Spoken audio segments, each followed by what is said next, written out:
you and I have some catching up to do. So I'm in the middle of Death Valley National Park. Drove out here today after my family flew out from San Diego. I wanted to get some hiking done at sunset. Looks like we got about, I don't know, 10, 15 minutes left. So right now we're in the Devil's Cornfield, which pretty apt description. Another one I did want to get done tonight is the Mesquite Dunes. I passed them on the way here, driving here, and they look great. I think they're going to be a great sunset hike. Well, we did make it out here before dark. Pretty awesome hike, pretty awesome views. Very tiring to do on a time crunch when you're fighting the sun, because, you know, running in sand is like running through molasses. It's very, very difficult. Definitely a strain on the muscles. But man, it's gorgeous. I wish I had more light to enjoy and celebrate it. I should have brought my sled.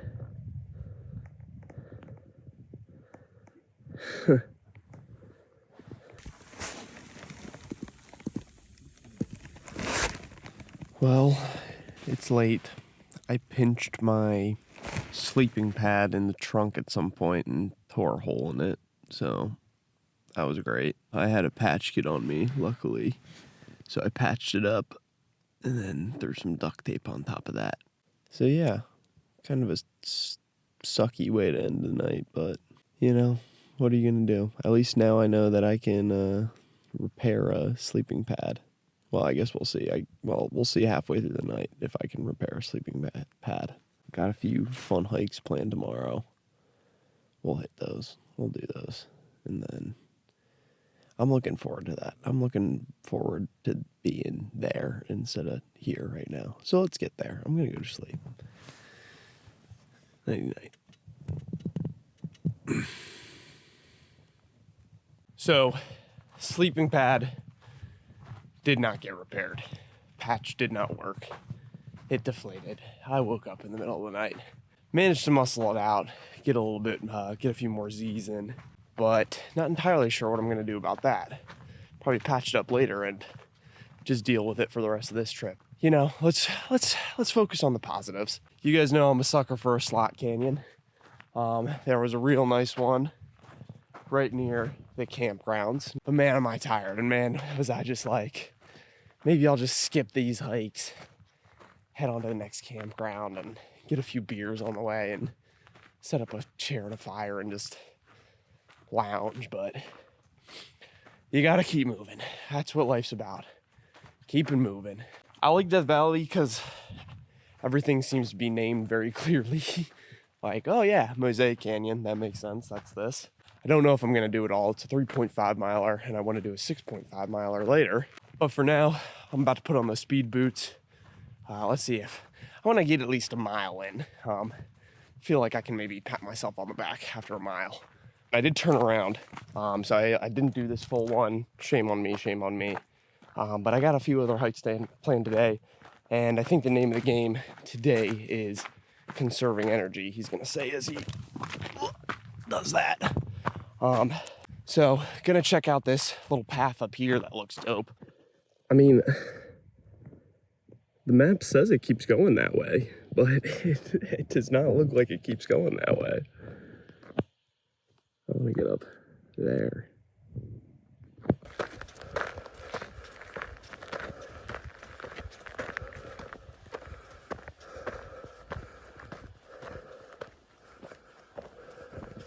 Well, there's our car, but how did I get up here? That's pretty beautiful.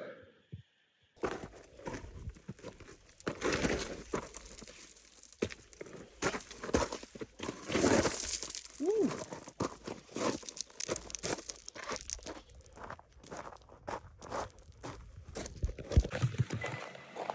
Uh-oh. Whoa. Hey, calm down. Anyway, those were the dunes I was at last night. I was at those dunes last night. All right, Mama, I'm coming.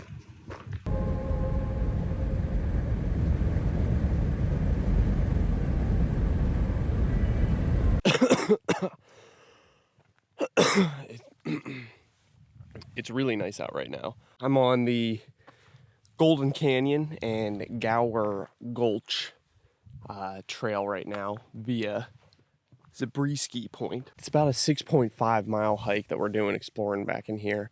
Is that a person up there? I'm not sure if there's a person or a rock. If it's a person, that's pretty crazy, but anyway, we're out exploring this trail. It was pretty eerie walking down into it. It was nice and quiet, nice and calm. I passed one dude and it just like felt like I was walking by someone in purgatory. This whole landscape gives you that kind of you're not welcome here feeling. It's weird because it's so beautiful, but that's the vibe you get. Like, it's so pretty and beautiful, and it's aesthetically pleasing to look at, but you also don't feel very welcome. Oh, he disappeared. Wait, I swear to God, he was just there. Where did he go? Am I losing it? It is really eerie, kind of down in these little pockets of the canyon. There's a very haunting echo. Your footsteps are just kind of rhythmically going along. Every once in a while, you'll hear like a distant voice of someone talking off in the distance that's kind of carried on the wind through it. And it would be really easy to get lost. Like, everything looks very similar. You can kind of use some of the bigger rocks to navigate where you are, but in terms of individual canyons and like little spots, it's kind of crazy. Normally the national park trails are really well marked, and these ones are no different. I just think the landscape in particular is hard to mark and hard to kind of guide people through, you know? You're not just cutting a path through trees that's obvious for people to follow, but I switched on my plan. I'm doing Red Cathedral now instead of a whole loop-de-loop. I don't know. I didn't feel like doing a whole 6 miles, and I'm compromising. I'm probably going to do like 5 instead, but it's 1 mile less, it's not as bad. Well, they're all always in contention, but Death Valley is slowly making its way to the top of my list of favorite national parks. This is awesome. This has been a beautiful hike, absolutely amazing views. I ended up going over to Red Cathedral and checking that out. There's a little slot canyon that I kind of had to wind my way through, spiky slot canyon, so couldn't trust the walls too much. And now I am making my way back up a wash, trying to find my way to the parking lot. Oh! Yeah, let's retake that one.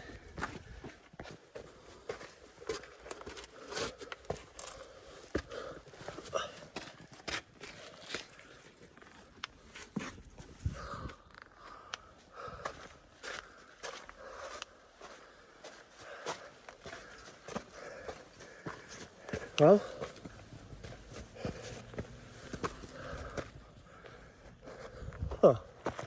nice.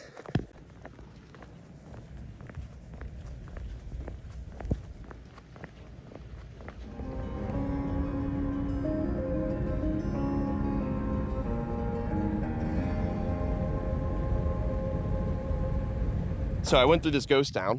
Definitely worth the stop if you're going out of kind of the northwest exit of Death Valley back into Nevada. Really, really cool. Starts off with like a bottle house, a house that was made out of bottles because they don't have a lot of building materials out here back in the day. And then you just walk through the preserved remains of what left of a town. They had a picture of it up, and it was like actually a bustling town. I didn't expect it to be like so crazy looking and so big. I think it collapsed in 1910. So this is what's left, but the bank had like a few bricks kind of left on the mortar outline of what had been left there. There was a casino. Well, it was a train depot, and then someone bought it and made it into a casino plus a house. Pretty cool experience, pretty cool place to walk around and kind of break up the drive. It's absolutely beautiful driving out here though. Nobody on the roads, no traffic, mountains as far as the eye can see. So gonna keep moving. I'm camping at a crater tonight. I think it's called like Lunar Crater Park or something like that. Not entirely sure about the situation there, but we are gonna do our best to find somewhere. I don't have the sleeping pad, so we'll do our best. But for now, gonna head on. I need to pick up gas at some point. I'd like to get food, but I don't know how much is out there right now. There wasn't anything in this town, so I think Nevada might be my favorite state to drive through. It's just empty roads and beautiful mountains and beautiful colors and beautiful sunsets, and the sky lit up. It looked like a rainbow. It looked like, you know, God had stretched a rainbow out and laid it out against the horizon. It's just beautiful. But anyway, I found my way back to Lunar Crater Fields. Lunar, I'm so bad at remembering the names of them. Lunar Crater. It's a big crater. It's a big hole in the ground. It's a full moon tonight, so I won't get too many, you know, awesome, crazy stars. But honestly, being out in a landscape like this, and being able to see the shadows and the moon light everything up, that's kind of nice. Plus, you know, when there's no moon and it's just dark, it's kind of scary. It's a little scary. So I better stop yapping. I got to get a fire going and do something to stay warm, because it's going to be a little bit cold tonight. Good morning. It is freezing fucking cold. No, that's being generous. It's below freezing fucking cold here at Moon Crater on Earth park thing. I can barely spend any time out of the car without a coat on. I'm defrosting the windows. I stayed in the back of the car last night, so the hot air always gets on the windows and then freezes to it. So I wanted to enjoy the sights from beyond the frosted glass. And it is beautiful. Fantastic. The sun is sluggishly making its way up. Going up to Idaho Falls today. It's about 6 or 7 hours of driving. So what I'm probably going to do is just do one of those days where if I see something cool, I'll pull over, check it out. But I'm ready. I think I'm going to book a hotel up there. I'm ready to rest, recover, relax, get some actual food, use an actual bathroom, all that jazz. It's desolate out here. It's isolating. And it was nice that it was a full moon last night, because without any moonlight, it would have been very dark and very lonely. I was about 20 miles back yesterday, and I passed McFarthest, which is the farthest location in the continental United States from any McDonald's. About 120 miles from the nearest one, and that was about 20 miles back. So I don't know. Maybe we'll get some McDonald's to celebrate today. I gotta get back in the car. This is too cold. Stopped and had breakfast on the side of the road, side of the highway. Nice views, beautiful views. I don't think in the past 15 minutes, a single car has gone by, so it's nice and quiet, nice and beautiful. And I don't know, the thought that keeps occurring to me is like, this is freedom. This is, you know, picking up in the morning, going wherever and pulling over wherever, eating, whatever.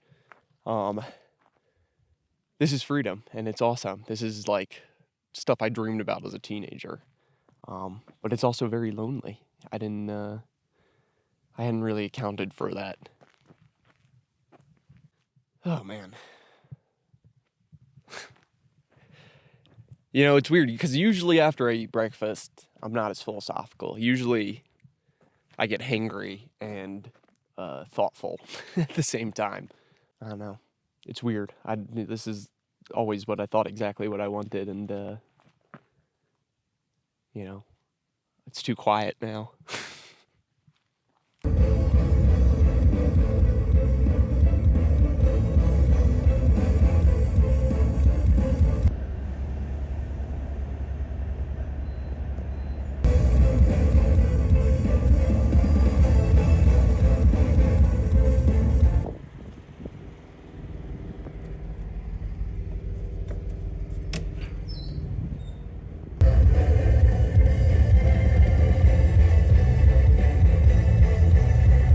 Well, we made it to Idaho. I'm up here at the top of a rock near Centennial Park. Centennial Park? It's been a long drive. Hair's going crazy. Life's going crazier. But we're in Idaho, so that's nice. I wanted to do a little bit of hiking. Well, my plan had been to go to the hotel and check in and then do a bit of hiking, but I thought that I was going to be too early for the check-in time at 3 p.m. The thing with that is, though, that I didn't realize I was crossing over time zones, which means I was good, because I thought I was going to be an hour early. So anyway, I was like, whatever, I'll go do the hike anyway. It's a long hike, though, and I can see kind of where it goes from here, so I think I'm just going to be lazy, kind of climb on my rocks around here. We'll do that, we'll check into the hotel, and then we're just going to have a chill night. Oh, I almost forgot, too, we're going to check out falls up there. I think they're called Perrin Falls, but I'm so tired I didn't even realize them coming around the curve. The curve was a 10-mile-per-hour curve, so I was focused on the road, but nice beautiful waterfall just going down right next to the side of the road. This is a very undercover spot. It's so beautiful down here, and there wasn't a whole lot of hype about it on the internet, but it's beautiful. It's a great spot. Look at that little arch. I almost forgot to mention too, this is the Snake River, so this is the same river that runs through Jackson. We're still 4 hours away from Jackson, but just to kind of show you the distances and the windy, it's called the Snake River because it's so windy. It winds through this, but we don't get canyons like this out in Jackson, but pretty cool to see where it goes from and ends up. Interesting. Well, I'm not sure I want to go spelunking right now, but there is this little outcropping. Let's see if I can get myself down here. This is a cool little like rock structure here. It is a long way down though. That's the ground down there. So I don't feel super secure. So I think we're gonna get out of here, but this is cool to kind of check out and explore. Centennial Park in Twin Falls, Idaho. All right, here we go.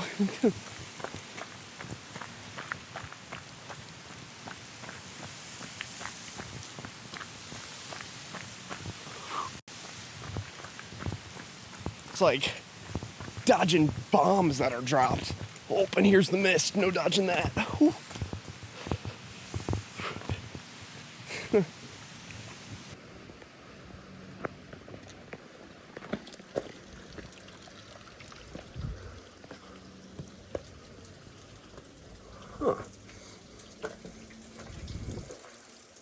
So I'm in this cave at Perrin Falls, and I have to say this is probably the coolest right off the road attraction I've ever seen. The road is literally like right there. I'm parked just around that corner, so less than a half mile out and back, and it's a waterfall. You know, it's been a while. It's been a while since I've gotten a waterfall, but absolutely gorgeous. You have to go underneath of it, so I got a little bit wet on the way over, and it's dripping, but really cool looking. But let's get to the hotel, man. I'm feeling really tired. We gotta look up places to eat in town as well, see where we can get some grub.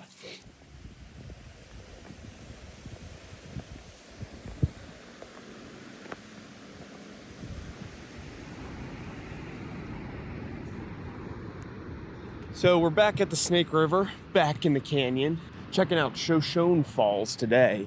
Really beautiful looking falls. All the falls around here are really beautiful. Perrin was cool yesterday, as it's kind of single and alone one, and now we got these beautiful, vast, filled with rocks ones, scenic, cinematic ones. So good way to end the trip, sort of. Still got 4 hours of driving left. I think I'm gonna end it here. Not too much exciting stuff left, but thank you guys for watching as always.